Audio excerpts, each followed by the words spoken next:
4. La naturaleza de una vida religiosa. Ajut Patwardhan, ¿cuál es la naturaleza de una vida religiosa? Durante el último medio siglo, o algo más, se ha desarrollado una situación paradójica. Ha habido una explosión de conocimientos que ha conducido a la especialización, con la resultante de que la vida en su totalidad ha quedado perdida en la multiplicidad de la información. El problema se ha tornado más agudo porque el desarrollo de conocimientos nos ha alejado de la vida religiosa. ¿Podemos investigar este problema? PJ, ¿está relacionado esto con la percepción que es total? Cuando no existía tal plétora de conocimientos, ¿era mayor que hoy la capacidad del hombre para ver la totalidad? ¿Es esa ampliación de las fronteras del conocimiento o el conocimiento mismo lo que ha hecho el problema más difícil? ¿O bien, es que el problema básico del hombre es su incapacidad para ver en un sentido total? ¿No será que la propia naturaleza del ver resulta fragmentaria, aunque haya vastos conocimientos, o conocimientos limitados? GN. Está también el punto de vista moderno de que con el conocimiento estamos mejorando nuestras condiciones de vida, el confort y la igualdad, lo que para algunos ha tenido mucho que ver con el bienestar y el conocimiento. Esta sería la elevación del hombre, gracias al conocimiento y la especialización. PJ, pero la aseveración de Ayutji sugiere que la capacidad humana para percibir la totalidad era mayor cuando el conocimiento no era tan complejo, tan intrincado. AP, a mí me parece que existe la suposición de que si pudiéramos saber más, nos acercaríamos al corazón de la totalidad. Esa suposición misma es completamente ilusoria porque cuanto mayor es el conocimiento más nos alejamos del centro. PJ, pero cuando usted dice ilusorio, ¿es realmente ilusorio o solo lo es conceptualmente? David Steinberg, creo que es una suposición completamente errónea. Pienso que a nadie se le ha ocurrido jamás creer que la tecnología o el conocimiento puedan aportar una mayor felicidad. Todo está dentro del funcionamiento del conocimiento. Más tecnología, conduce a respuestas inmediatas, a la codicia y la curiosidad. La curiosidad es una forma de codicia. El conocimiento está codiciando continuamente. Uno quiere saber más y más. Con la tecnología sucede lo mismo. Creo que esto es una completa ilusión. No creemos que dicha tecnología pueda producir felicidad jamás. El ingeniero se desvive por crear cada vez más. Hoy en día, con los progresos de la aviación, se puede ir de Delhi a Londres en unas pocas horas. Pero nadie piensa que eso le vaya a hacer más feliz. PJ, hoy, en un país en vías de desarrollo como es la India, en donde se intenta hacer llegar la tecnología al mayor número de personas, existe la inamovible suposición de que todo eso puede producir felicidad. DS, creo que usted debería precisar lo que entiende por felicidad. PJ, felicidad no es lo mismo que ver esta totalidad. Ambas cosas son completamente diferentes. DS, así es. La tecnología no intenta conseguir una forma más profunda de felicidad, sino una manera más confortable de vivir. PJ, ¿cuál es aquí la cuestión básica? SP, estamos diciendo que en la búsqueda de la así llamada vida religiosa usamos el intelecto, y que, al ser este fragmentario, ¿no puede concebir lo holístico? AP, no quisiera empezar con la suposición de que el intelecto es un instrumento inadecuado. Yo digo que es el único que tengo. Cualquier poder de comprensión que yo tenga, se lo debo enormemente al desarrollo de mi intelecto, y digo que todo lo que he conseguido a través del intelecto parece alejarme de mi base religiosa, de ese centro. K. ¿Qué entiende usted por vida religiosa, y por qué negamos la influencia del conocimiento en ella? Bronowski sostiene que el hombre solo puede elevarse por el conocimiento. Investiga el desarrollo desde la edad de piedra hasta la era moderna y señala que el hombre ha evolucionado desde el salvajismo. Es decir, que el progreso del hombre solo es posible por medio del conocimiento. Y usted está diciendo que el conocimiento es perjudicial, que impide o distorsiona una vida religiosa.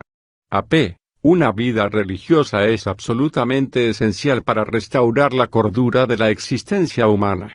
Cuando tocamos la cuestión de esa vida religiosa, en el contexto de la sociedad contemporánea, no estamos refiriéndonos a una vida religiosa tal y como se entiende en términos eclesiásticos, o como lo hacen aquellos que están en la búsqueda de Brahman 1K.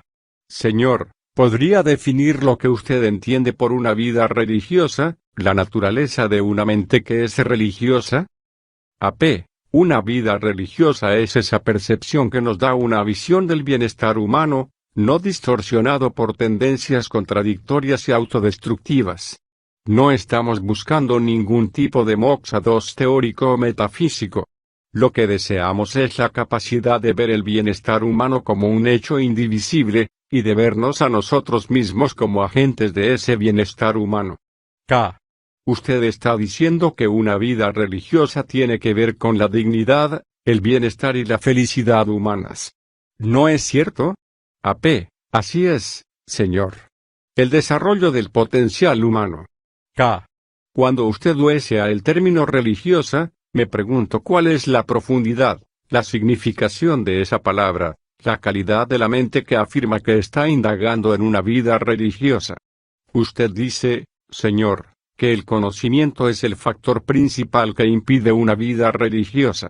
Veamos esto durante unos minutos. ¿Interfiere el conocimiento en una vida religiosa? ¿Debe una vida religiosa carecer de conocimientos, o en el caso de que los tenga, debe impedirse que interfieran con una vida holística? Brahman, el principio absoluto. Esencia de la que todo dimana y a lo que todo vuelve. Moksha, liberación del ser, salvación. AP. Sin una vida religiosa, parece que el conocimiento perdiera su dirección. K. Sí, señor, usted ha definido más o menos lo que entiende por conocimiento. Pero no acabo de entender lo que quiere decir una vida religiosa. AP. Una vida religiosa es aquella en la cual uno siente que no puede hacer daño a otro a causa de los conocimientos o la propia capacidad que posee. Eso quiere decir realmente que usted forma parte de la humanidad, que a través de usted la humanidad se realiza a sí misma. PJ, eso me parece bastante complicado de entender. K. No estamos discutiendo lo que debiera ser una vida religiosa, estamos investigando, explorando la naturaleza de esa vida. Por tanto, usted no puede presuponer que no debe herir al prójimo. AP, señor, desde la profunda angustia de ver que los conocimientos del hombre se han convertido en instrumento de su propia destrucción, uno adviene a una vida religiosa. PJ, yo no puedo decir eso. Lo que me ha impulsado a esta búsqueda ha sido el sufrimiento, la soledad, la incapacidad. Esas tres cosas son las que han motivado mi investigación. Ni siquiera conozco la naturaleza de una vida religiosa. K. Creo que no estamos investigando, sino estableciendo enunciados. ¿Qué quiere usted decir cuando afirma que no debemos herir a otro ser humano?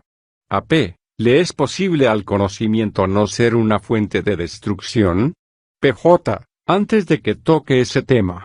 Ayudji, ¿qué hace usted con la naturaleza del yo, que resulta tan inadecuado que ni siquiera puede hacer esa pregunta? No puede formular la pregunta acerca de la humanidad. AP. Siento que para un hombre como yo, que es testigo de la terrible crueldad y de las espantosas amenazas al bienestar humano que surgen del conocimiento del hombre, no es cuestión del yo en absoluto. No me preocupa el yo. Estoy preocupado por una situación de la que formo parte integral. No puedo separarme a mí mismo, soy parte de ello. Ravi Ravindra. Encuentro todo esto un poco abstracto. Digo que deseo ser religioso y que también quiero estar en contacto con cierto conocimiento o, al menos, no ser destruido por él. Por tanto, este es un problema de conocimiento. Este es un camino que querría transitar, porque el tema del conocimiento humano en general es demasiado abstracto. Ahora bien, ¿cómo puedo ser religioso y continuar siendo un físico? Como físico, enseño un cierto número de leyes y operaciones, y veo que algunas de estas conexiones, en términos de energía o de tiempo, no se relacionan necesariamente con mi propio sentido de energía, tiempo o impulso, tal como las experimento interiormente. Y una de las formas de entender una vida religiosa es por medio de un equilibrio entre lo que veo externamente como tiempo o energía y lo que veo como su flujo interno, tiempo y energía en movimiento. En muy contados momentos puedo verlos relacionados unos con otros. De momento estoy al corriente de la vida religiosa. Ahora bien, la pregunta que surge de todo esto es, ¿cómo puede uno continuar con actividades como la física y llevar una vida religiosa? Ante todo quisiera descubrir lo que usted entiende por vida religiosa. Ayudhji ha señalado que se trata de no herir a un ser humano y también que tiene que ser holística, si se puede utilizar ese término, es decir, una vida que sea completa, total y no fragmentada. También ha dicho que el conocimiento mal utilizado tal como sucede hoy en día está destruyendo a la humanidad, y que ese conocimiento, también impide o distrae de una vida religiosa. Pero seguimos sin llegar al fondo de la cuestión de qué entienden ustedes por una vida religiosa. D.S. Krishnaji, ¿no habrá algo equivocado incluso en todo eso de la vida religiosa? Si tomo la droga adecuada seré religioso. La vida religiosa es un disparate tradicional. Quisiera penetrar en esto un poco más. Ayudhji ha señalado que el hombre quiere felicidad. ¿Felicidad, a qué nivel? A nivel físico, a nivel psicológico para que no haya problemas ni conflictos, etc. O todavía a un nivel más alto, si podemos denominarlo así, en el que exhala una paz absoluta y relajada, ¿llamaría a eso una vida religiosa? ¿Es eso lo que deseamos? Eso es lo que anhela todo ser humano, porque sabe muy bien lo que el conocimiento ha producido en el mundo. Entonces, la pregunta es, ¿qué lugar tiene el conocimiento en nuestra existencia humana, en nuestra vida diaria? Olvidémonos, por un momento, de la vida religiosa, averigüemos si es posible vivir una vida diaria, aquí en esta tierra, que es nuestra, con una extraordinaria sensación de estar libres de todos los problemas. ¿Pueden ustedes empezar de allí? PJ, mi única duda sería si es válido que exista un movimiento hacia, una vez que usted afirma este movimiento. No estoy afirmando nada, estoy investigando. PJ, digo si será válido cualquier movimiento hacia. Encontrar un movimiento hacia es una negación de la vida religiosa. SP, yo lo diría de esta forma, este yo que está en contradicción, moviéndose de esto a aquello, desea poner fin al conflicto.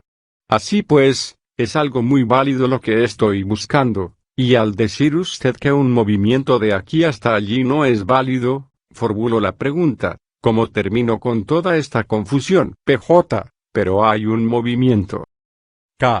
Yo no me muevo de aquí hacia allá. PJ, ¿no existe un movimiento hacia? DS, Krishnaji, usted también se está moviendo, en el momento en que dice, ¿podemos vivir en paz? No. Todo lo que estoy diciendo es, esta es mi vida. SP, eso no está terminado. Creo que una persona que diga, esta es mi vida y no es así como deseo vivir. Naturalmente pregunta, ¿existe algo diferente? Ese movimiento es válido. Yo ni siquiera pregunto si hay algo diferente. Vivo en conflicto, desdicha, confusión. Esta batalla se produce dentro y fuera. Es terrible vivir de ese modo. Por tanto, digo, por favor ayúdeme a vivir de manera diferente. SP, ante eso, la mayoría de la gente se hará la pregunta de si existe algo diferente. La validez yace en que escapan de ello. SP, pero antes de que escapen, el movimiento está ahí. El movimiento que se aleja del hecho es un escape. SP, por tanto ese es el discernimiento que debe tener el individuo. Pero antes de que lo tenga, ambos son hechos. Estoy enfrentándome a hechos. Y el hecho es que mi vida es una confusión espantosa. Eso es todo. SP, señor, también es un hecho que deseo cambiarla. Primero tengo que aceptar el hecho. Cambiarlo puede ser un escape del hecho. DS, no es un juicio de valor su enunciado. ¿Mi vida es una confusión espantosa? No estoy haciendo un juicio de valor. Eso es un hecho. Me levanto a las 6 de la mañana, voy a la oficina 10 horas diarias durante toda mi vida. Hay inseguridad y la terrible confusión de vivir. Eso no es un juicio de valor, es un hecho. Creo que en la forma en que usted dice es una confusión espantosa, hay un cierto juicio de valor. No lo hay. Es un hecho que observo en mi vida. Hay una lucha constante, hay miedo. Ese es un hecho que denomino confusión. Digo que es un hecho. Ahora bien, ¿qué relación hay entre esto y nuestra investigación acerca de una vida religiosa? Ha habido gente que ha hablado sobre la vida religiosa. Cuando veo una persona que creo que lleva ese tipo de vida, no puedo quitar esa impresión de mi conciencia. Eso puede ser su tradición, su deseo, una ilusión en la que usted vive porque es tradición. Rajesh Dalal, señor, existe una situación real del hombre que está en contradicción.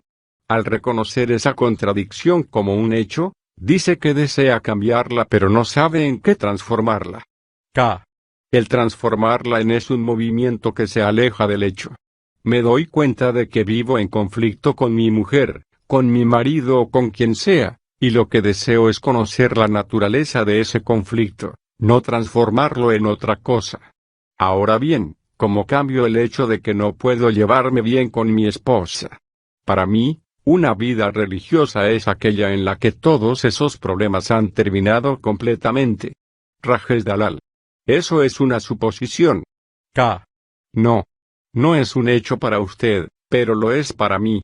Por tanto digo que no nos lancemos a preguntarnos qué es una vida religiosa. Aquí estoy yo, un ser humano atrapado en esta ratonera, que se pregunta cómo puede cambiar esto. No transformarlo en otra cosa, porque soy lo suficientemente inteligente como para saber que el hecho de cambiar esto por aquello, es evitar lo que es, ahí es donde tiene lugar ese salto sutil. ¿Está en la mente o el cerebro transformándose en algo mejor? Yo no me transformo en algo mejor. Lo mejor es enemigo de lo bueno. Usted está esquivando ese punto sutil que se produce exactamente aquí. Señor, veo muy claramente, muy lógica y racionalmente, que el huir del hecho no proporciona la comprensión del mismo. Ese es mi punto de vista. Pero, señor, yo veo mi conflicto y he oído también a Krishnamurti que dice que hay un estado de no conflicto. Quizás mi problema sea ese, que he oído hablar de ello. Él ha dicho siempre enfrenten el hecho, no se alejen del hecho. Hay otra forma de vivir. Y ha dicho muy claramente que ese otro camino no puede ser hallado, ni se puede alcanzar ni transitarlo, a menos que uno se haya enfrentado al hecho y lo haya resuelto. Pero lo cierto es que tal enunciado ha sido concebido por la mente como una idea. Por tanto, no tiene valor.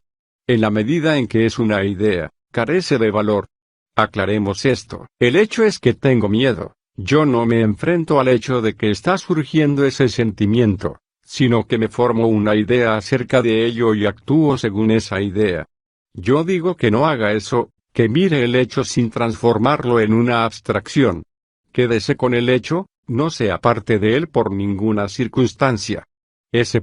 Yo no actúo desde esa idea, pero la idea está ahí. Se halla en mi conciencia. Nuestro condicionamiento es que escuchamos una afirmación y la convertimos en idea. Usted afirma algo, yo lo escucho y de ello establezco una conclusión o una idea. Y yo digo que no haga eso, que se limite a escuchar lo que se está diciendo.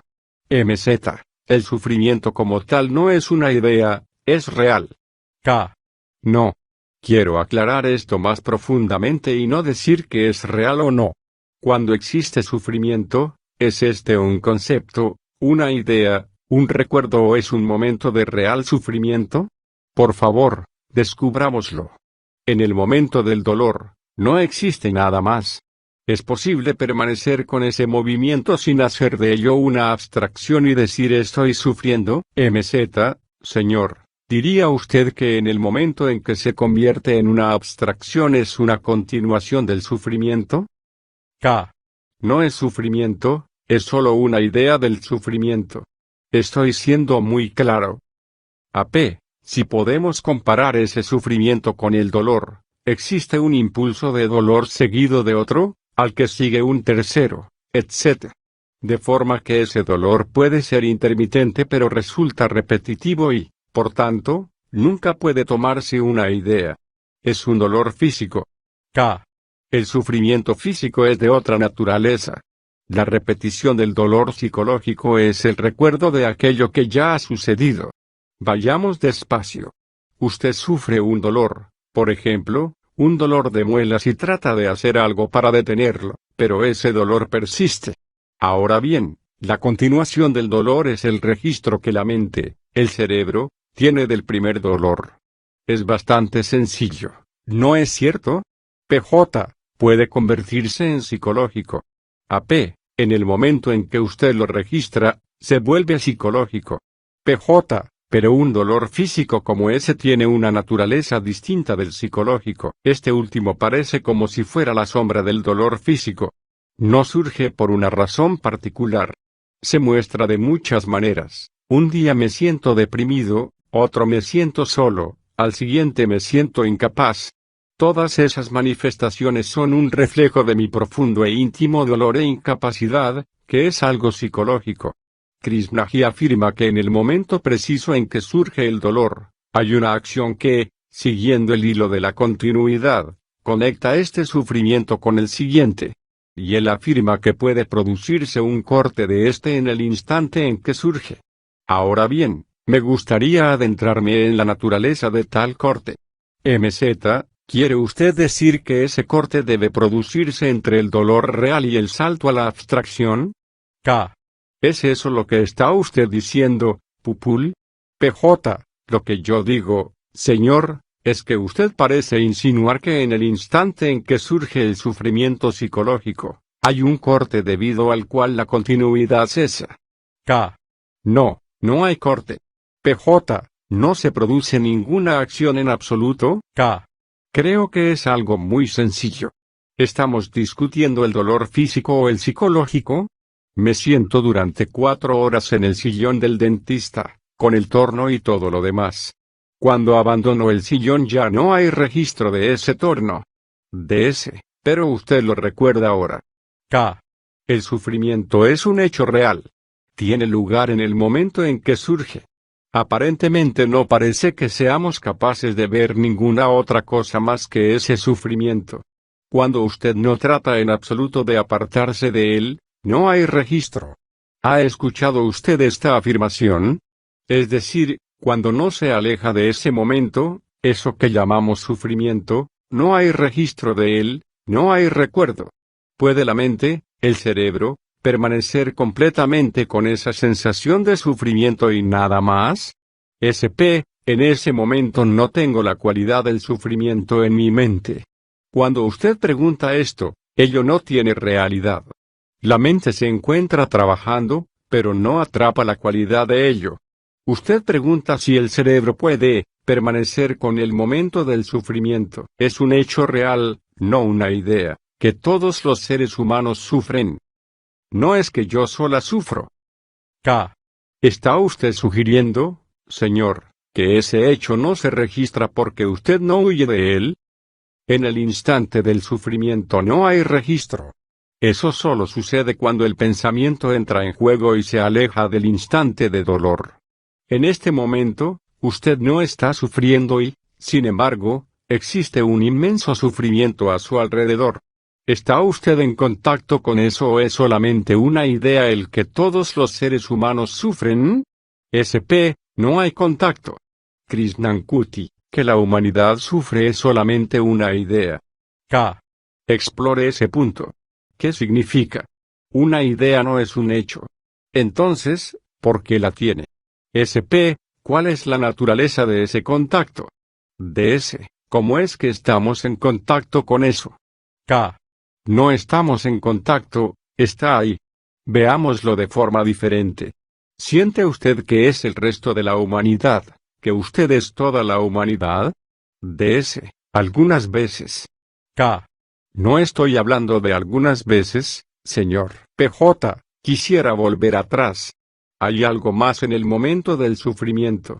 ¿Puede no haber movimiento alguno para alejarse de él? Eso es lo que Krishnamurti dijo.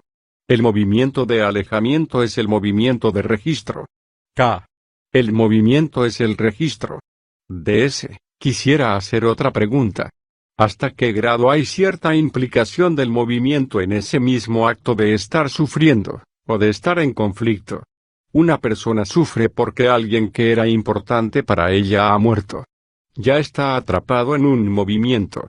¿Usted le sugiere al Dr. Ravindra que mire eso como un hecho, una condición en la que no hay conflicto? K. No. Yo digo, señor, que todos los seres humanos sufren.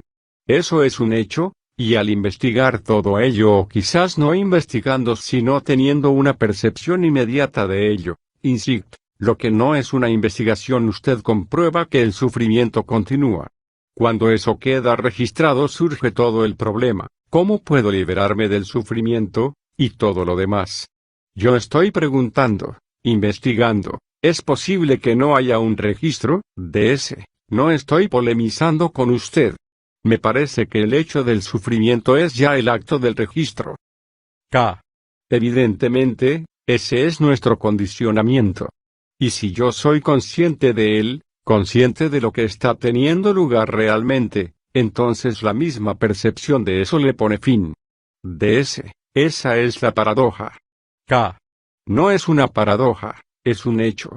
PJ, usted ha preguntado si puede haber una súbita percepción, insisto, dentro del sufrimiento, entonces surge la pregunta de si puede no haber en absoluto un movimiento de alejamiento de él. ¿Cuál es la naturaleza de esa percepción? Rechacemos lo que no es. Evidentemente no está en la naturaleza del pensamiento. K. Vayamos paso a paso. No es un movimiento del pensamiento, ni de la memoria. Tampoco es un movimiento del recuerdo. ¿Qué significa esto? Estar completamente libre de lo conocido. PJ, ¿cómo surge esa libertad de lo conocido, que es súbita percepción, insisto? ¿Cómo nace tal percepción? K. Estar libre de lo conocido solamente puede producirse cuando uno ha observado todo el fenómeno del funcionamiento en lo conocido. Entonces, en esa misma investigación de lo conocido, surge la libertad de ello. No sucede al revés. PJ, ¿cuál es la naturaleza de esta percepción? K. Su naturaleza es, primero, estar libre de lo conocido, lo que implica que no hay recuerdos del pasado. No es un estado de amnesia, es una total y completa atención, en la cual no hay la memoria ni la experiencia. Señor, el movimiento con el que me encuentro es el embrollo del movimiento de registro, el de la memoria. Uno registrará si está pegado. Tengo una imagen acerca de mí mismo y usted viene y me insulta, lo cual queda inmediatamente registrado. Si yo careciera de imagen usted podría llamarme como quiera. MZ, pero, estábamos hablando sobre el dolor del sufrimiento. K. Una conmoción psicológica. MZ, estoy en lo cierto si entiendo que en el registro del dolor está el impacto, la conmoción que nosotros experimentamos como dolor. K. Es la continuación del recuerdo de esa conmoción. MZ, está el hecho del registro. Por tanto, lo que usted sugería era que el golpe como dolor permaneciera, sin que la vibración fuera registrada. Es entonces cuando algo sucede. ¿Llamaría a esto la acción de la súbita percepción? También ha hablado de permanecer con el dolor, con el golpe, sin el movimiento que lleve al registro. K. Piense en un estanque cuyas aguas se encuentran completamente quietas y usted arroja en él una piedra. Aparecen las olas, pero cuando éstas terminan, está completamente quieto otra vez. La normalidad es el no registro, porque ya no hay estímulo. MZ, la normalidad no es la quietud. ¿Por qué no llama normalidad a las olas? K. He utilizado la palabra estanque a propósito. Su estado normal es la quietud. Usted arroja algo en él y se producen olas. Es una acción externa. MZ, tomemos el caso de que usted, por varias razones, sufre una conmoción. ¿Puede la mente quedarse con esa conmoción, sin dejar que surjan las olas, que son el registro?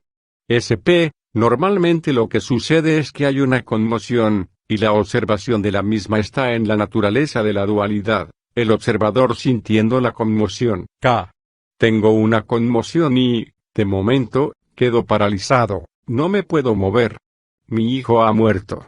Eso es un golpe tremendo, y un día o dos después comienza todo el movimiento. Me digo he sufrido, he tenido una pérdida, me siento solo, etc. Ese movimiento lleva días.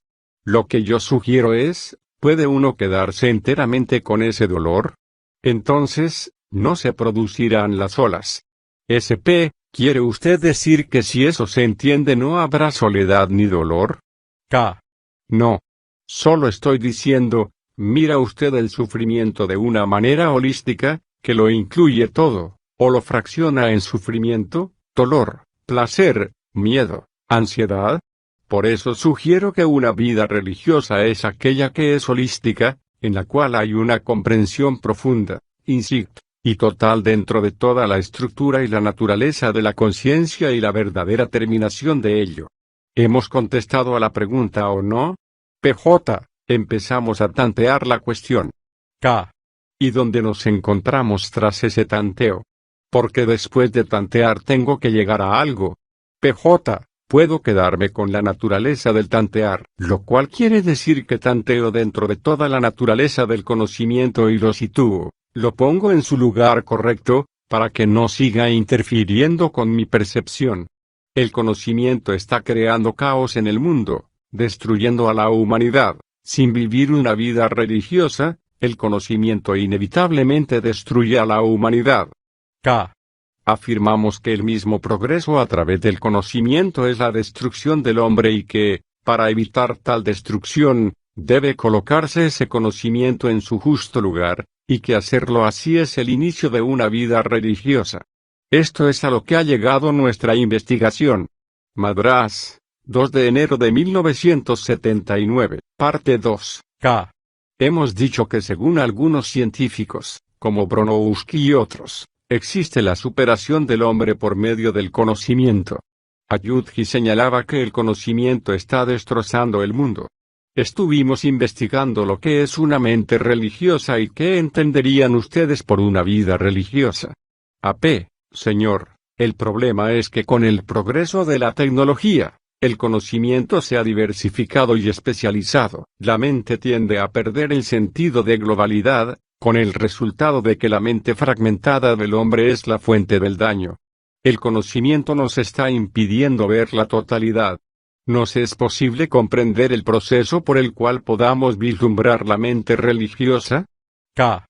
Señor, usted acaba de decir que el conocimiento impide una visión holística en el sentido de total. Me pregunto si eso es así, o es que el intelecto, al haberse convertido en algo tan extremadamente importante, ha producido una profunda fragmentación.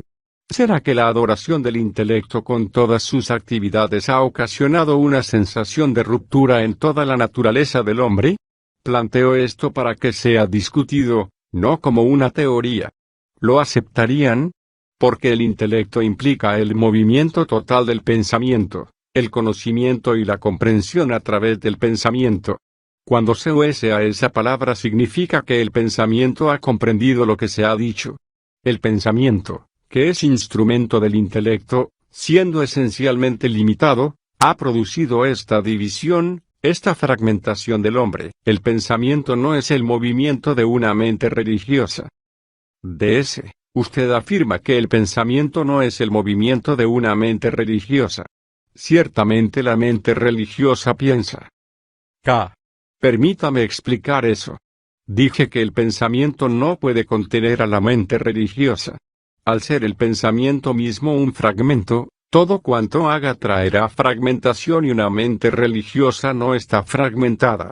P.K. Sundaram, el conocimiento, en la medida que se ve mediatizado por la mente, tiene que ser considerado como esencialmente transitivo, desea siempre un objeto para sí. Es intencional, tiene que proyectarse desde sí para hallar un objeto para sí mismo. Al obrar así, se divide. El pensamiento siempre habita entre dualidades, sin las cuales no puede siquiera vivir. Por tanto, la mente religiosa debe trascender la dualidad que existe entre pensamiento y objeto. K. Yo pregunto si existe esa dualidad en absoluto. PJ. ¿Qué quiere decir usted, al cuestionar el hecho de la dualidad? K. Pregunto si esa dualidad existe. SP. Pero nosotros vivimos en dualidad. K. El opuesto puede ser una ilusión. SP. El mismo proceso del pensar funciona en la dualidad. K. Permítame que me extienda un poco más. ¿Tiene el hecho un opuesto? SP. ¿Quiere usted decir que el pensamiento es un hecho? K. El pensamiento es un hecho.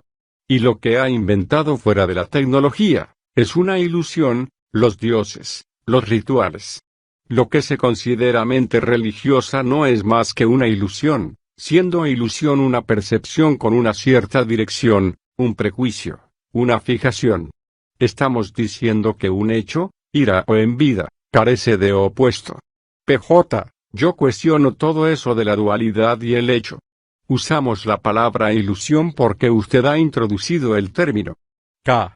Utilizo la palabra ilusión en el sentido de una percepción sensorial de los objetos externos que está teñida, destruida por creencias, prejuicios, opiniones y conclusiones.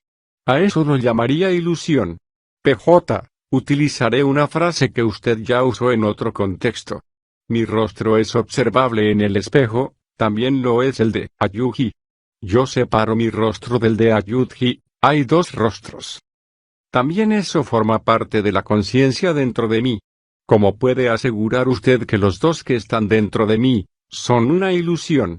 Es esta separación la que nos divide, la que produce el problema del llegar a ser, que nos aleja del ser.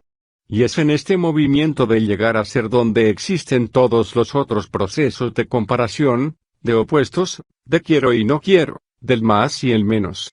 K. ¿Cómo percibe usted a Ayuji? ¿Cómo lo observa? ¿Cómo lo mira? PJ. La respuesta que puedo dar a esa pregunta que usted me formula viene de los 30 años que hace que le escucho. K. Deje a un lado esos 30 años. ¿Cómo observará usted ahora a Ayuji? ¿Cuál es el proceso de la observación? Si esa observación es pura, en el sentido de que carece de todo tipo de motivo, de distorsión, de prejuicio, de manera que no hay nada entre su percepción y el objeto que usted percibe, entonces esa misma percepción niega la dualidad. PJ, yo no tengo esa percepción pura. K. Ese es el problema. Para mí toda la cuestión es que solo existe el hecho. Un hecho no tiene opuesto. Pero nosotros aceptamos la dualidad. Estoy airado, no debo estarlo. PJ, pero en mi percepción veo a Ayuji como alguien separado. K. ¿Qué significa eso? Su percepción está condicionada. ¿Puede usted observar dejando a un lado ese condicionamiento? SP, ¿diría usted que en la medida en que hay condicionamiento existe dualidad? K. Así es. SP, entonces, ¿no es un hecho la dualidad? K. No. El que decide la dualidad es el condicionamiento. PJ, ¿lo decide? K. El condicionamiento dice que hay dualidad.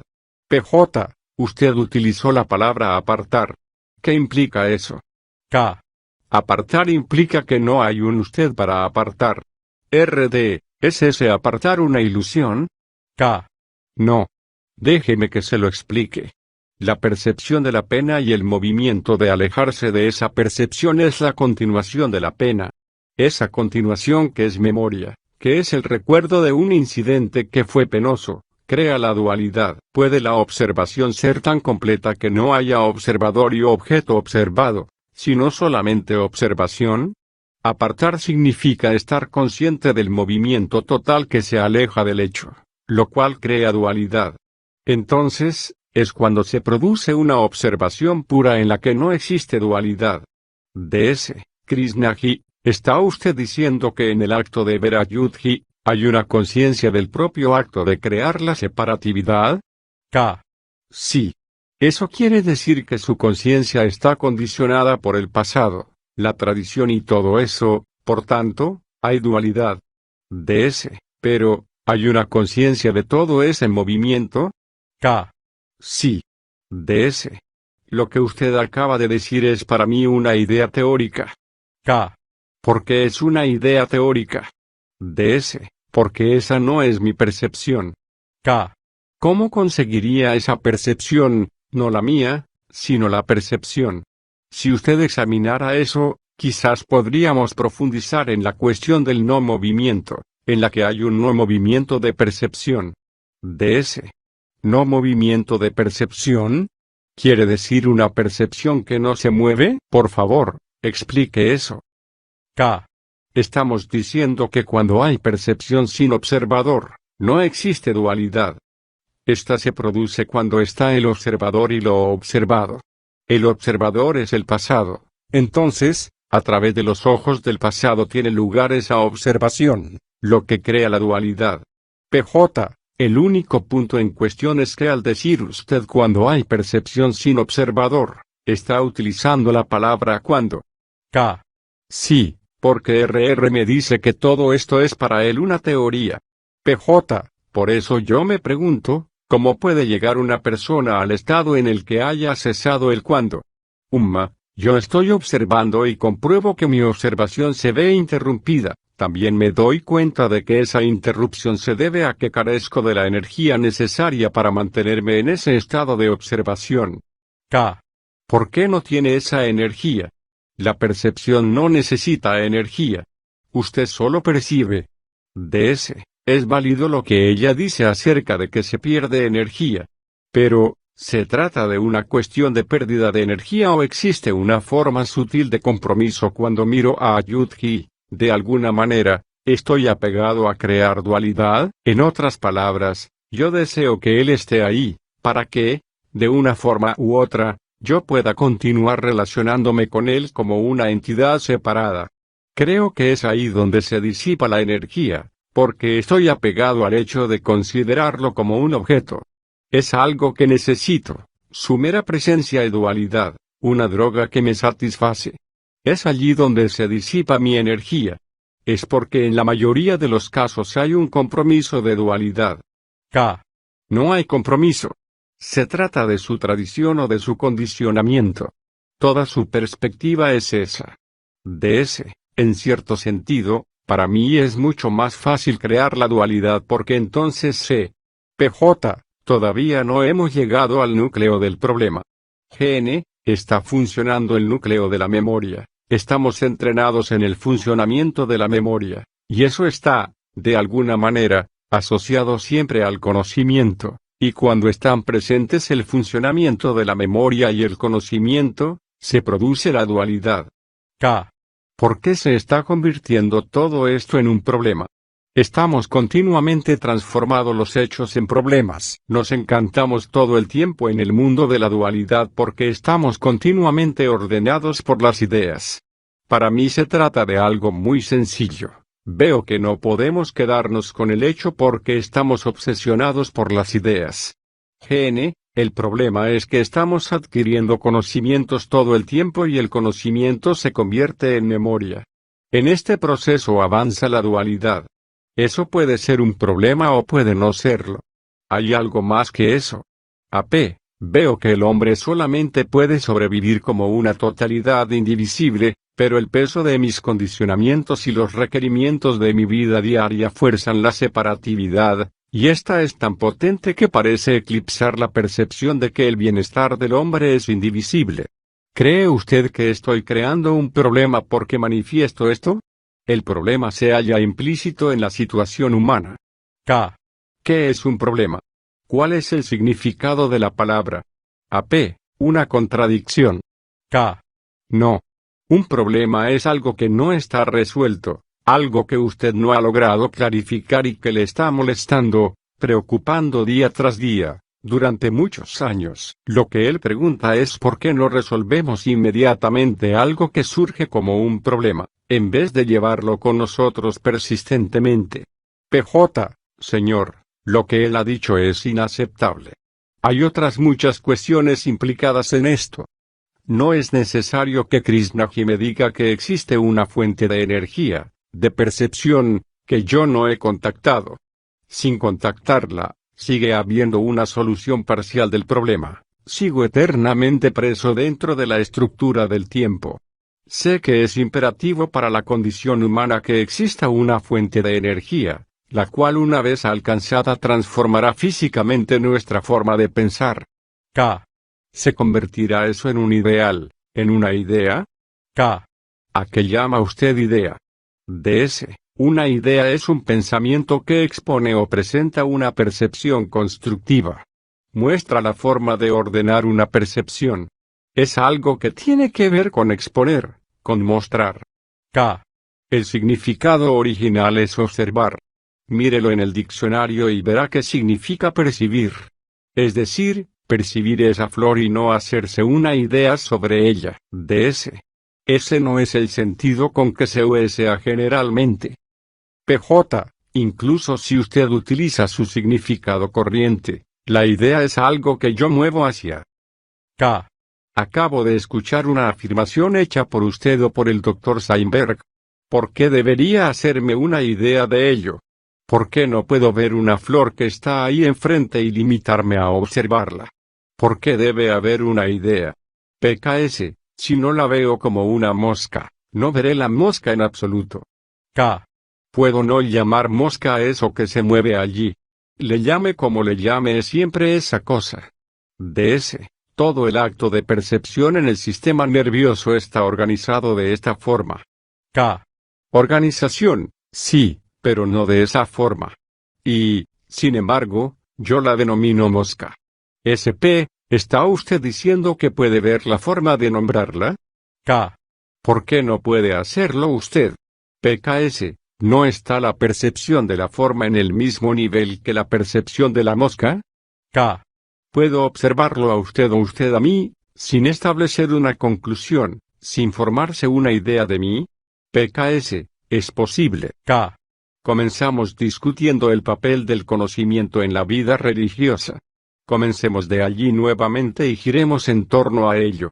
Dijimos que el conocimiento, sin esta mente religiosa, está destruyendo al mundo. Luego nos preguntamos qué es una mente religiosa. Bien, ¿qué es una mente religiosa? PJ. La primera pregunta que surge de todo esto es saber de qué instrumento dispongo. K. Ante todo, utilizo el intelecto, la razón, la lógica. No acepto ninguna autoridad. PJ. ¿Y los sentidos?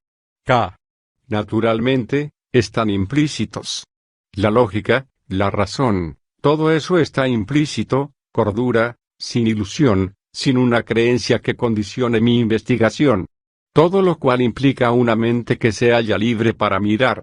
PJ. La dificultad se encuentra en lo que usted acaba de decir, usted acaba de aniquilar toda la premisa. K. ¿Cuál es esa?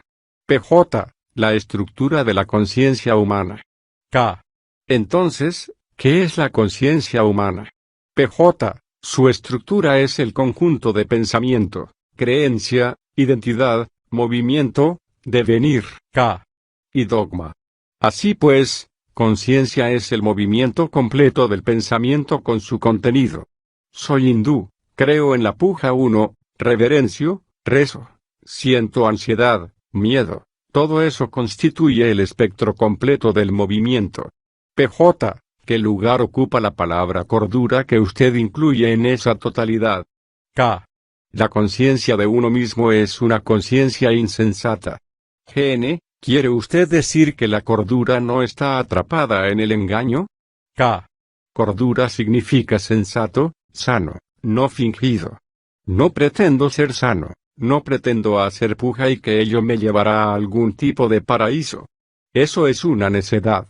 Entonces, cordura significa una mente sana, un cuerpo sano y una naturaleza interna sana. K. Puja, ceremonia, ritual de adoración. GN. ¿Puede uno investigar aunque no sea sano? K. ¿Cómo puedo ser sano si soy un hombre de negocios y salgo a hacer puja?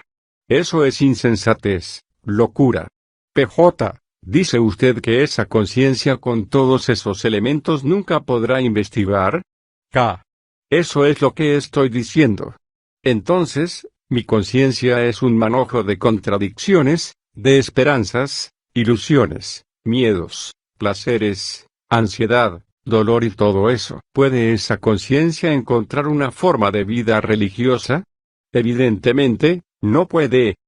SP, usted dice que la cordura es necesaria para la mente que inicia una investigación, pero esa conciencia que está investigando está llena de contradicciones. K. Una mente así no puede siquiera entender, ni está capacitada para investigar. Por lo tanto, volcaré la investigación hacia una vida religiosa e inquiriré en la conciencia. Entonces mi investigación será sana, lógica. PJ. En todas las formas tradicionales de enfoque el contenido total de la conciencia está simbolizado por la palabra yo y la investigación se ocupa de la naturaleza y la disolución del yo. K. Correcto, trabajemos en ello. Decimos que en la vida religiosa hay una total ausencia de yo. Entonces, mi pregunta es si el yo puede ser disuelto, y agrego, ¿qué es mi conciencia? Comienzo de ahí y trato de ver si es posible vaciar totalmente esa conciencia. PJ, ¿de qué naturaleza es ese vaciamiento? K. Lo estoy haciendo ahora. Puedo liberarme de mis apegos, de mi puja cotidiano y absurdo, de mi nacionalismo. ¿Puedo liberarme de seguir alguna autoridad? Sigo y mi conciencia queda completamente despojada de sus contradicciones. Espero que esto le acalle a usted. Comencemos a preguntarnos si es posible darnos cuenta de nuestra conciencia de una forma completa y holística. Si no lo es, tomemos un fragmento tras otro, pero, ¿nos proporcionará ello una comprensión de la percepción de la conciencia? PKS, ¿no estará corriendo usted el riesgo de hacer una indagación intelectual? K. No, porque estoy poniendo en ello mi corazón. Estoy indagando con todo mi ser. Mi corazón, mis afectos, mis nervios, mis sentidos, mi intelecto, mi pensamiento, todo está incluido en la indagación. PKS. Señor, ¿quiere usted establecer las condiciones de esa indagación? K. Usted es científico. Usted observa y esa misma observación cambia a lo que está siendo observado. ¿Por qué no puede hacer eso consigo mismo? PKS. Porque mi atención vagabundea. K. ¿Y qué significa eso? Cuando usted mira, a pesar del conocimiento que ha adquirido, en el momento de la observación lo deja de lado. El verdadero observar es la transformación de aquello que está siendo observado. PKS. Tal vez, señor, no esté expresándolo debidamente. Si yo me observo a mí mismo, pienso que el hecho para mí es que mi atención vagabundea. K. Comencemos paso a paso. Me observo a mí mismo. Solo puedo observarme a mí mismo, ese mí mismo es un manojo de reacciones. Comienzo con cosas que son muy cercanas a mí, como el puja. Lo veo, lo miro, lo observo, y no digo, bueno, me agrada porque ya estoy acostumbrado a ello. Veo que es absurdo y lo descarto para siempre. PKS. No parece funcionar de esa forma. K. ¿A causa de su hábito? PKS. Sí, eso es. K. Entonces, investiguemos el hábito. ¿Por qué tiene usted hábitos? ¿Por qué funciona su mente en el hábito, lo que equivale a decir una mente mecánica?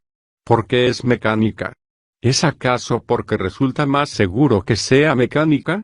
Y esta repetición del puja que le da a usted seguridad, ¿tiene seguridad de verdad, o ha sido usted quien se la ha puesto?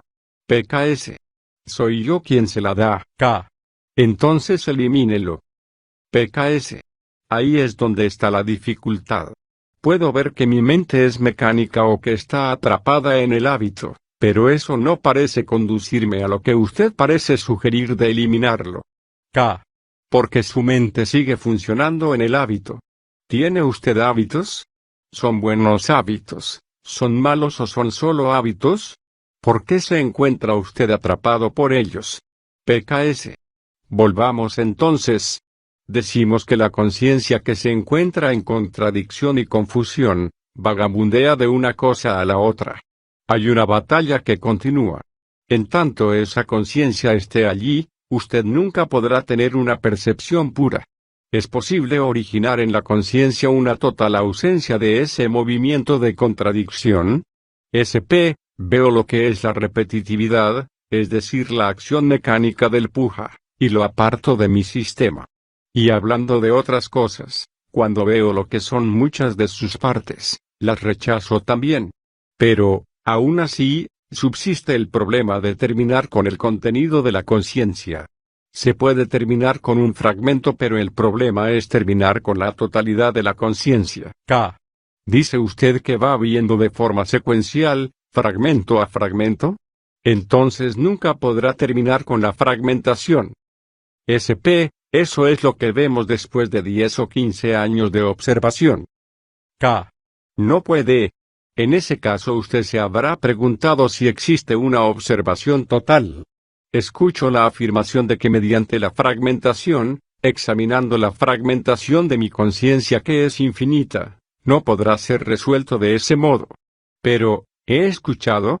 Lo he comprendido profundamente en mi corazón y en mi sangre, en todo mi ser, que examinando la fragmentación jamás lo resolveré. Lo he entendido, en consecuencia, no lo tocaré, no iré en pos de ningún gurú. Todo eso está descartado porque ellos solo se ocupan de fragmentos, los comunistas, los socialistas, los gurús, la gente religiosa, todo está fragmentado, incluyendo los seres humanos. SP, he de ver todas las implicaciones en este momento, o tengo que resolverlo. K. No, no. Resolverlo es una fragmentación. No puedo ver la globalidad porque todo mi ser, mi pensar, mi vivir están fragmentados. ¿Cuál es la raíz de esa fragmentación? ¿Por qué se ha tenido que dividir el mundo en naciones, en religiones? ¿Por qué? SP, la mente dirá que es el yoísmo que actúa. K. No, eso es intelectual. Yo le digo, escuche. ¿Cómo escucha usted esta afirmación? Escuchar con el intelecto es fragmentación. Oír con el oído es fragmentación. ¿Escucha usted con todo su ser, o se dice simplemente, sí, eso es una buena idea? George Sudarsan, me siento en jaque, atónito por este ataque al conocimiento. No es el conocimiento, sino su función, la causante de esa fragmentación.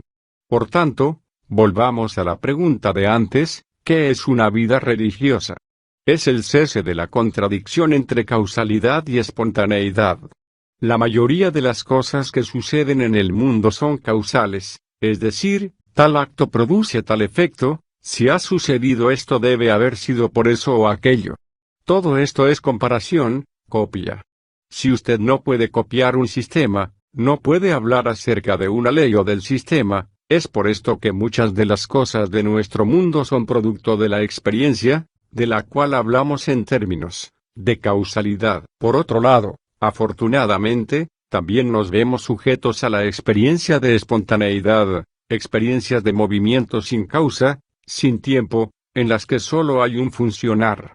Gran parte del problema de la vida consiste, de hecho, en reconciliar estas dos cosas, ya que, de algún modo, uno siente que ambas son experiencias reales y uno desearía resolver la contradicción.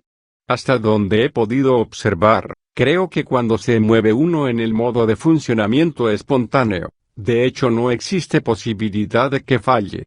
Cuando uno es feliz, entonces, no hay problema de ansiedad acerca de ello. Pero si uno siente que querría continuar de ese modo, por supuesto ello cesa. Si se desea prolongar en el tiempo una experiencia que ya tiene, se ha instalado la corrupción, y es solo cuestión de tiempo el que tal experiencia termine. Por eso, creo que toda la cuestión de cómo poner fin a la fragmentación, es errónea. Lógicamente no podemos concebirlo, ni podemos dictar normas ni legislarlo o escribir un manual sobre el tema. En cierto sentido, cuando llega lo hace por sí mismo. Ese es, de hecho, el único modo verdadero de vivir. K. Entonces, ¿qué podemos hacer? Decir que estamos fragmentados y continuar así. GS, no se trata de decir, me siento fragmentado y sigamos así. En el modo fragmentado, uno trata de percibir. K. Estando fragmentado, ¿Vivo una vida fragmentada y lo reconozco y la abandono? ¿Os podría decirme cómo poner fin a la fragmentación? ¿Cuál es el proceso? K. Se lo diré, señor. GN, no es poner fin a la fragmentación por medio de un proceso, porque en cuanto decimos proceso, se puede convertir en algo mecánico. K. De acuerdo. SP, lo que Krishnaji está diciendo es la terminación del tiempo como factor que acabe con la fragmentación. DS. Una de las cosas que surge claramente para mí es que hay algo en la misma estructura del pensamiento que lo condiciona, limita y fragmenta. K. Correcto, señor, el pensamiento es fragmentario. DS. ¿Y esa estructura? K. El pensamiento no se encuentra en esa estructura, es siempre fragmentario. Por tanto, ¿cuál es la raíz de la fragmentación? ¿Puede el pensamiento detenerse? GS, simplemente parar. K. No de forma periódica, ocasional, espontánea. Para mí todo eso implica un movimiento en el tiempo. GS, en la medida en que usted está pensando, eso es movimiento. K. Eso he dicho. El pensamiento es la raíz de la fragmentación. El pensamiento es un movimiento y el tiempo también lo es. ¿Puede el tiempo terminar? GS, ¿puedo hacer una sutil distinción? Usted dice que el pensamiento es la causa de la fragmentación. Yo pregunto, ¿dónde surgió ese pensamiento? ¿En el estado no fragmentado o en el fragmentado? K. En el fragmentado. Siempre contestamos desde una mente fragmentada. GS, no. K. Quiero decir, generalmente. ¿Existe una forma de hablar que venga de una mente no fragmentada? GS, no estoy seguro de entender su terminología. K. Dijimos que el pensamiento está fragmentado, que es la causa de la fragmentación. GS, lo que quiero decir es que nosotros vemos la fragmentación y el pensamiento juntos. Decir que uno es la causa del otro no es verdad. K. Causa y efecto son lo mismo. GS, entonces son aspectos de la misma entidad. K. Pensamiento y fragmento son el mismo movimiento, que es parte del tiempo. Es lo mismo, tanto si es uno como si es el otro. Entonces pregunto, ¿puede el tiempo terminar? ¿Puede el tiempo psicológico, el tiempo interno terminar? ¿Puede todo ese movimiento terminar completamente? Existe un cese del tiempo. El tiempo no existe. Yo no me transformo en tiempo ni mi ser se halla en el tiempo. No hay nada, lo cual significa que el amor no pertenece al tiempo. Madrás, 3 de enero de 1979, parte 3, N. Vasudevan Nair, Señor. ¿Cuál es la opción que tiene por delante la humanidad? En la inmensidad de su aflicción, el hombre tiene que enfrentarse al mundo, lo que constituye una experiencia devastadora. Trata desesperadamente de conseguir una brizna de hierba, se siente perdido, sufre. ¿Puede producirse un renacimiento completo o ha de tener que sufrir el dolor de un nacimiento tras otro? K. ¿Está usted preguntando, Señor, cuál es el desafío que tiene por delante la humanidad? NVN, ¿cuál es su opción? ¿Nacer o no nacer? ¿Ser o no ser? K. ¿Diría usted que la verdadera pregunta es, ¿cuál es el desafío para la humanidad en la crisis actual? NVN, no es esa. La verdadera pregunta es, ¿ser o no ser? K. No entiendo del todo la pregunta, señor, explíquese, por favor. ¿Cuál es la verdadera pregunta que hemos estado discutiendo durante estos 2 últimos días? Evidentemente, todos vemos el deterioro de la humanidad, no solo en este país sino en todos los demás. Y no solo tenemos que detener eso, sino también producir un renacimiento. No el viejo patrón sino una forma de vida totalmente diferente. ¿Es esta la pregunta que estamos formulándonos? Vemos también que la ciencia, Karl Marx, las Upanishads, la Gita, Mao y toda la propaganda organizativa y las instituciones, han fallado completamente. Y nos preguntamos, ¿existe una forma de vida totalmente religiosa, en el sentido que le estamos dando a esa palabra, y estamos tratando de investigar cuál es esa vida religiosa. Porque, históricamente, en tanto uno observa, hay una nueva cultura, una nueva forma de pintura, de música, una nueva forma de vida que surge de una profunda vida religiosa. ¿Qué tipo de vida será esa que no tiene que ver con nada romántico, sentimental o devocional, ya que todo esto carece totalmente de sentido? ¿Qué es una mente verdaderamente religiosa? Eso es lo que estamos tratando de investigar en este grupo. KVN, como señalaba Ayudji, el conocimiento, ya sea marxista o científico, o el conocimiento acumulado por la humanidad en todas las áreas, está destruyendo al hombre, y para terminar con la destrucción debe encontrarse una nueva manera, una manera religiosa. ¿Es posible hallar una manera religiosa en el mundo moderno, dominado con todos los avances tecnológicos y las relaciones tambaleantes? PKS, al principio llegamos a la conclusión de que una vida religiosa es la verdadera antítesis de la fragmentación. Hasta donde yo puedo ver, hablábamos de dos cosas que son mutuamente incompatibles. Una era el vaciamiento total de la mente y la otra, la eliminación de la fragmentación. Pero fragmentación es el opuesto a totalidad. Totalidad es riqueza, no vaciedad. Usted habla de vaciar la mente. Por tanto, ¿vamos a llenar la mente o a vaciarla? No logro entender esta incompatibilidad. Profesor Sanjeevi, esa es la pregunta pertinente que yo también quería plantearle. ¿Se puede realizar el vaciamiento de la mente? ¿Es posible y viene al caso hacerlo en nuestra vida cotidiana? K.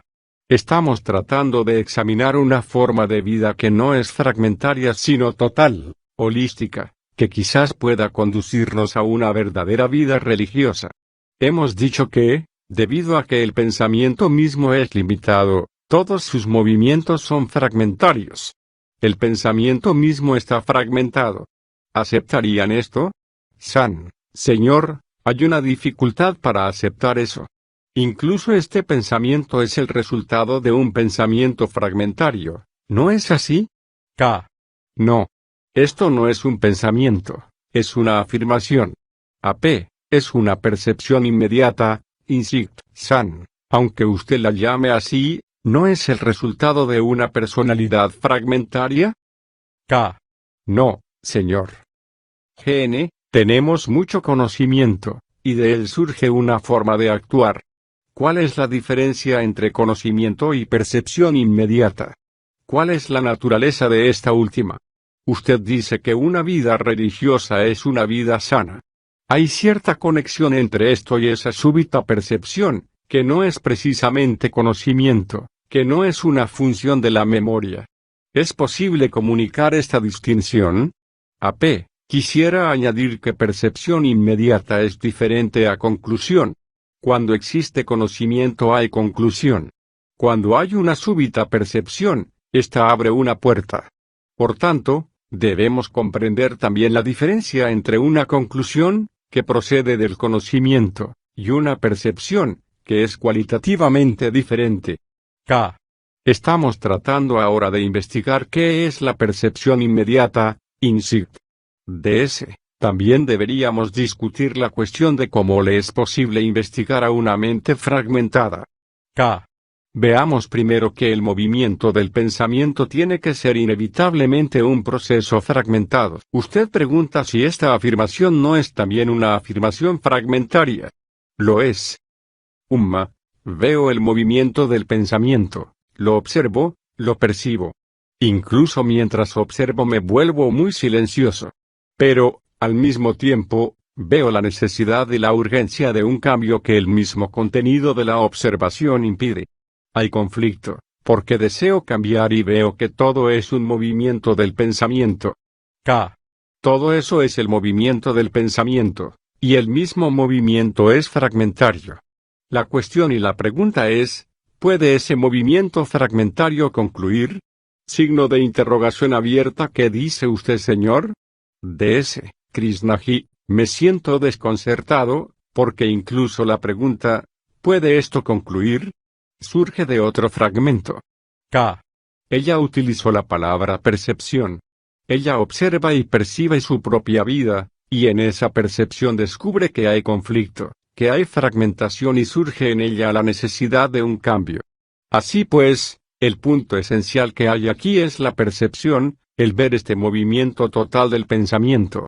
¿Es eso lo que está tratando de decir? Podemos, pues, discutir qué es la percepción, no de una manera teórica, sino de forma real. ¿Podemos adentrarnos en el tema y movernos desde allí? San, creo que para nosotros lo conveniente y útil a discutir hoy es cuál es la técnica que hay detrás de esto, y si es ella posible como una solución viable en nuestra vida cotidiana. PJ, señor, podemos empezar la investigación sobre la mente religiosa preguntándonos cómo puede cesar el pensamiento.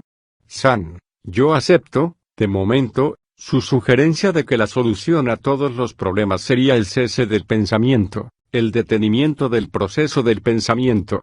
¿Cómo consigue uno eso? K. ¿Diría usted que una vida religiosa es la terminación del movimiento del pensamiento, la terminación de todos los problemas? San, eso es lo que he entendido de sus palabras. K. Es mucho más complejo que eso. ¿Lo discutimos? RD. En casi todos nosotros surge una dificultad, que es el yo y el pensamiento. Cuando utilizamos el término pensamiento pareciera que lo exteriorizamos como si estuviera allí como una clase de objeto que no percibimos. La percepción instantánea, insight, es ver desde dentro. ¿Es posible para uno ver desde dentro? K. Usted ha planteado muchas preguntas. ¿Por dónde empezaremos? ¿Vemos o comprendernos, ya sea de forma verbal, intelectual o profundamente, que el pensamiento, como es en sí mismo limitado en cualquiera de sus actividades, está fragmentado? ¿Lo vemos o estamos de acuerdo de manera intelectual? La siguiente pregunta que surge sería, ¿es posible detener el pensamiento? Y, si está detenido, ¿cuál es entonces mi actividad en la vida cotidiana? ¿Puede el pensamiento ser detenido? ¿Y quién es el que lo detiene? Si existe una entidad que puede detenerlo, tal entidad tiene que ser externa al área del pensamiento o creada por él. Yo soy un agente exterior y voy a pararlo. Si el agente proviene del exterior, el cielo, Dios o lo que fuere, entonces, ese mismo agente exterior, está creado por el pensamiento. Por lo tanto, nuestro problema es, ¿puede el pensamiento darse cuenta de que es limitado y que, al serlo, se limita a sí mismo a una determinada actividad dentro de la vida diaria? Ahora bien, la siguiente pregunta sería, ¿puede el pensamiento volverse consciente de sí mismo y, desde esa conciencia, ponerse en un rincón determinado y actuar desde allí? Pero no puede hacerlo. Examinémoslo entonces desde otro ángulo.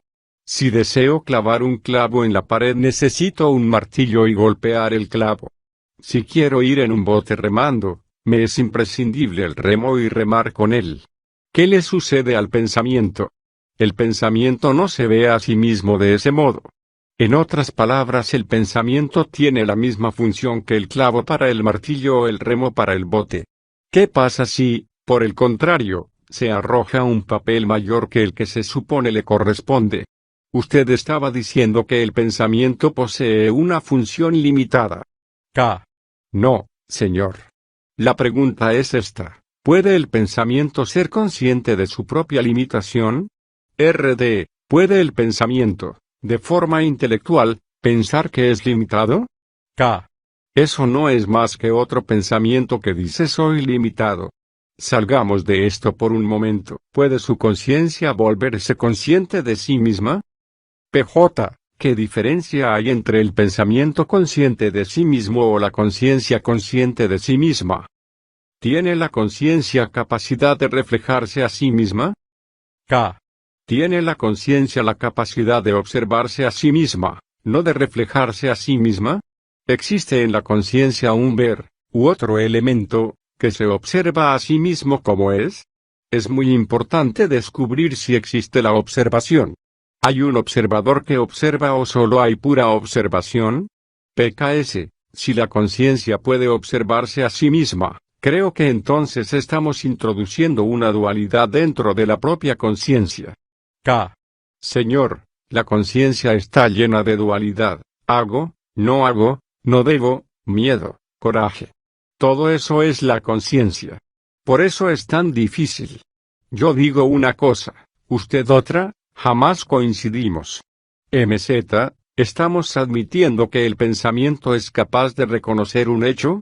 K. No. SP, ¿es la atención de la conciencia parte de esa misma conciencia? K. Me gustaría discutirlo. ¿Existe la observación sin el observador? Porque si eso es así, entonces tal observación actúa sobre la totalidad de la conciencia. Es importante investigar este tema de la observación. Estamos pasando por alto algo muy importante, que solo existe la observación, no el observador. Si sé que hay observación sin el observador, ya he introducido un observador. K. ¿Por qué no hay observación pura? Porque usted está introduciendo un observador en la observación. Por tanto, ¿quién es el observador? ¿Estoy metiendo al observador en la observación? Lo que yo digo es, en tanto existe un observador distinto de su observación y de lo que es observado, tiene que haber dualidad. Puesto que la mayoría de nosotros observamos con el observador, tenemos que examinar qué es el observador. Quiero llegar a un punto en que pueda llevarlo a la práctica en mi vida diaria. ¿Cómo puedo observar sin el observador? Soy capaz de observar mis acciones, a mi esposa, a mi marido, a mis hijos, toda la tradición cultural sin el observador. ¿Quién es ese observador al que concedemos tanta importancia?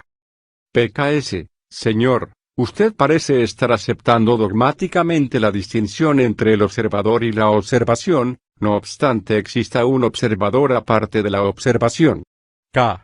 No, yo he dicho que hemos establecido esto en nuestra vida diaria, el observador, yo observo, yo miro, mi opinión, etc. De esta manera hemos ido construyendo por generaciones la idea de que el observador es alguien diferente de aquello que es observado. Yo miro esa casa y, naturalmente, ella es distinta de mí, del observador. PKS, el objeto es distinto del observador, pero la observación no lo es. K. Estoy llegando a eso. Existe una observación de esa cosa llamada árbol. Existe una observación y yo digo que eso es un árbol, etc. Ahora bien, estamos hablando de la observación psicológica. En esa observación hay dualidad, yo y la cosa que observo. Es el observador el que establece esa distinción. Ahora bien, ¿qué es el observador? SP, es el conjunto de experiencias e identificaciones. El observador tiene muchos niveles. K. Es decir, el conocimiento, el pasado que es acumulación de conocimiento, la experiencia de la humanidad, el sentimiento racial, no racial, etc. El observador es el pasado. AP, con un agregado, el observador es el pasado, más la sensación de continuidad. K. La continuidad es el observador, que es el pasado encontrándose con el presente, modificándose a sí mismo y continuando el presente. San, el observador tiene profundidades que son muy difíciles de penetrar. K. Yo no lo creo así. Sé que el observador tiene profundidad, la profundidad del conocimiento de siglos. PJ, la naturaleza del observador es el campo de la conciencia. ¿Cuál es la totalidad del observador, la totalidad de la conciencia? K. Usted habló de la totalidad de la conciencia y si puede haber una observación sin el observador. Ahora bien, mientras usted dice que en el observador hay profundidades, yo afirmo que el observador mismo es el campo de la conciencia. La totalidad del observador es, en sí mismo, el campo de observación. Usted puede ampliar los límites de ese observador hasta el infinito. Mire, Pupulji, la cosa es muy sencilla, puedo observar a mi esposa o mi marido, sin todo lo que he acumulado a lo largo de mis 20 años de vida con ella o él. PJ, yo diría que sí. K. Puede ser que usted esté solo consintiendo. Pero no hemos llegado a este punto. Puedo observar a mi esposa o a mi marido, con quien he vivido y acerca del cual, en el transcurso de estos 20 años, he acumulado conocimiento, Al igual que ella ha hecho conmigo, ¿puedo observarla sin el conocimiento acumulado? San, siendo así, no es posible. K. El observador es el pasado, ya sea la totalidad de la conciencia, con su infinita profundidad, etc. Puede observar a su esposa, a su marido, como si estuviera viendo a un ser humano por primera vez. De ser así, cambia toda su relación. SP, existe una dificultad. Hay ocasiones en las que uno puede observar a un marido o un amigo sin ningún movimiento del pasado. Entonces, uno ve que es posible ver de esa manera, pero la dificultad se presenta cuando usted dice que cambia para siempre toda la relación. K. De acuerdo. Nos hemos comunicado que el observador, que es el pasado, y por lo tanto sujeto al tiempo, es el que crea la distinción entre él y su esposa, el dominarla, el presionarla. El pasado está siempre actuando. Por ello su relación con ella no está basada en el afecto ni en el amor, sino en el pasado. SP, nosotros sentimos afecto. K. Yo cuestiono eso. ¿Podemos sentir afecto si el pasado está funcionando? San, solo hay una salida. K. Yo no estoy buscando una salida. Lo que quiero es entender el problema en el que vivo. No hay salida. Todo lo que debe preocuparme es cómo tengo que enfocar un problema. El enfoque me llevará a la comprensión del mismo. PKS. Entonces surge la pregunta, ¿puede el observador observar el pasado? K. Eso constituye el ego, el yo, el mí. PJ. Usted pregunta, ¿puede el observador observar el pasado? Esa es la naturaleza esencial de la investigación. ¿Es posible para una observación estar allí sin observador? San, ¿cómo podríamos formular la pregunta? Primero, ¿puede usted observar sin la carga del pasado? Segundo, ¿puede haber una observación sin observador? Encuentro que existe una gran diferencia entre las dos. K. Señor, ese es el problema con todos nosotros. ¿Puedo observar algo sin toda la carga del pasado? Porque si es posible observar totalmente, entonces esa observación no está sujeta al tiempo, no es una continuidad. En el momento en que usted hace esto, ¿no emprende una nueva forma de existencia, algo completamente irrevocable? PJ, ¿cómo es posible eso? SP, ¿qué es lo que hace la mente en ese punto? ¿Qué puede ella hacer? No hay movimiento del pensamiento. K. Por eso estoy investigando en el proceso de observar al observador. El observador es el pasado. ¿Puede el observador ver el movimiento del pasado a medida que éste actúa? ¿Existe una observación del pasado, del dolor, por ejemplo? ¿Existe una observación del movimiento del dolor, el ciclo completo psicológicamente, biológicamente, físicamente, etc.? Ese dolor que incluye resistencia, agonía, sufrimiento y todo lo demás. ¿Puede existir una observación de tal dolor, y que esa observación relate la historia de ese dolor, revelándose a sí mismo?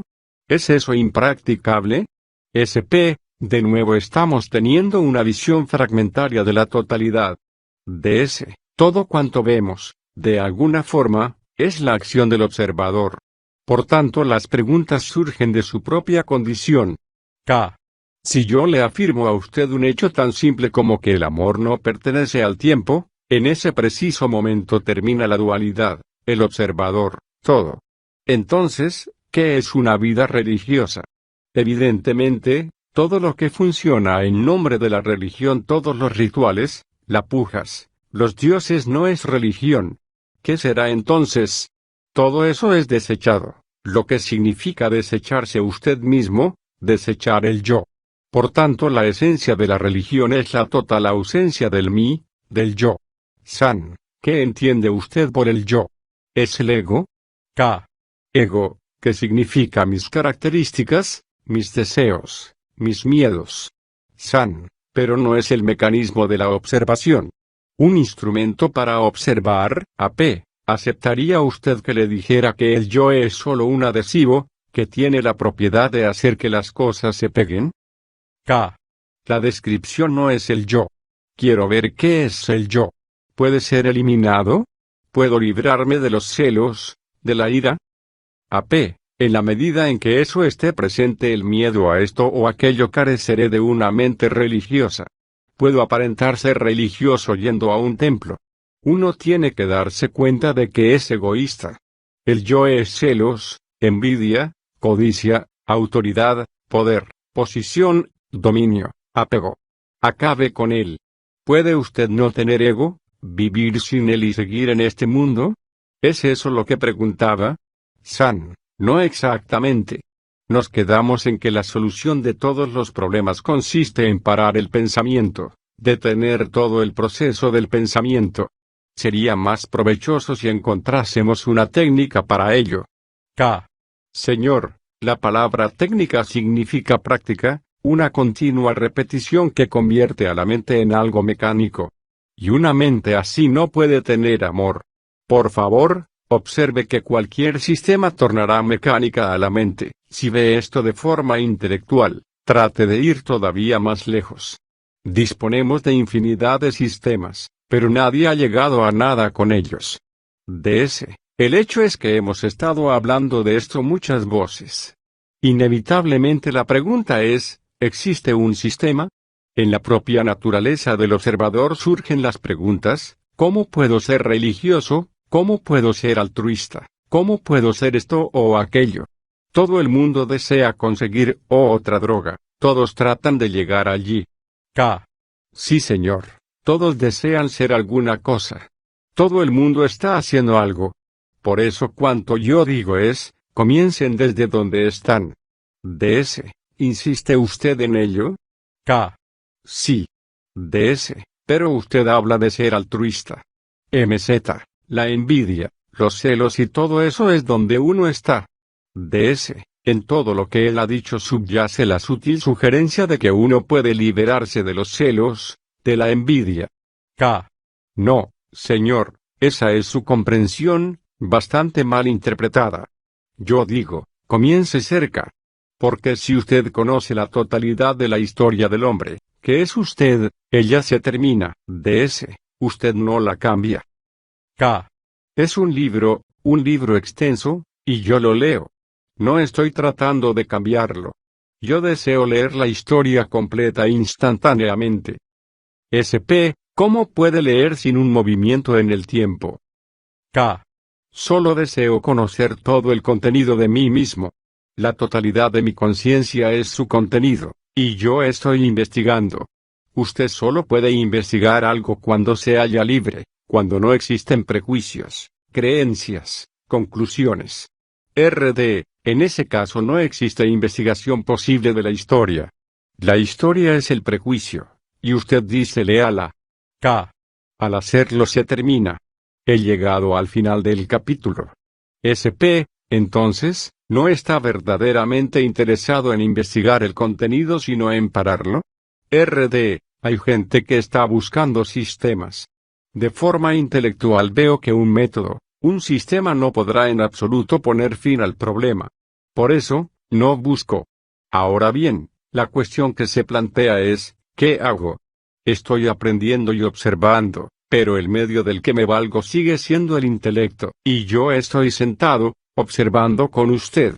El medio, la herramienta, que es la investigación a través del conocimiento, resulta inadecuada. Lo veo ahora y lo veo como algo muy práctico. Yo he negado los sistemas, he negado la práctica. ¿Dónde estoy? K. Si usted ha apartado los sistemas y las prácticas, ¿cuál es la calidad de su mente? Es inquirir, investigar. K. No está contestando a mi pregunta. ¿Cuál es el estado de su mente cuando ha abandonado los sistemas? Miren, señores, ustedes han visto algo falso y no quieren saber nada más. Han prescindido de los sistemas. ¿Por qué lo han hecho? Porque han visto, lógicamente, que son algo completamente necio. ¿Qué significa eso? Que su mente se ha vuelto más aguda, más inteligente. Y esa inteligencia va a observar, a prescindir de todo lo que es falso. Esa inteligencia puede ver de forma fragmentaria o total. Cuando usted prescinde de algo falso, su mente se vuelve más ligera. Es como escalar una montaña, arrojando aquello que no necesita.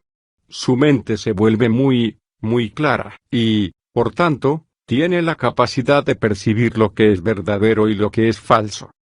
Descarte todo lo que es falso, es decir, todo lo que ha elucubrado el pensamiento. Entonces la mente carece de ilusiones. Señor, ese es el libro completo, yo no estoy leyendo más que el libro. Empecé por el primer capítulo que dice, esté atento a sus sentidos. Y el siguiente, los seres humanos utilizan sus sentidos de forma parcial, exagerando la función de uno y negando la de otros. El tercer capítulo dice, compruebe que pueden funcionar todos los sentidos, lo que quiere decir que no existe ningún centro para una función sensorial específica. Y el capítulo cuarto, etc. No voy a leer el libro por usted. Léalo y explore la naturaleza de una vida religiosa. Madrás, 4 de enero de 1979.